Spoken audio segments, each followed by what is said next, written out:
மாண்புமிகு ஜோசப் விஜய் அவர்களே, இன்றைய முதல்வர்களே, அன்று நீங்கள் ஒரு நடிகர்,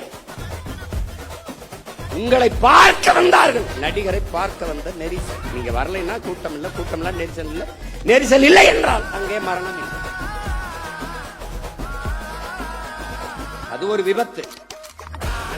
விபத்திற்கு காரணம் நீங்கள். உண்மையிலேயே நீங்க தாய் முகாமிக்கு போறது, அப்புறம் தேவாலயத்தில் முட்டிக்கால் போட்டு நடந்தது, இதெல்லாம் உண்மையிலேயே என்ன சத்தியம்னா மனச்சார்பை தொட்டு சொல்லுங்க. காரணம் நீங்களா? வழி போட்டார்கள். வழி போட்டார். எத்தனை கருவி படத்துக்கு இருந்தது? எத்தனை மேலே பறந்து கருவிகள் ட்ரோன், அந்த கருவி படத்துக்கு இருந்தது. எல்லாரும் கீழே நின்று, மேல நின்று பேசின ஆள் யாரு? நீங்க. காப்பாங்கில் வீடு மேல இருந்து கழுகு பார்வையில் மக்களை பார்த்து கொண்டிருந்தால் யாரு? அப்ப அங்க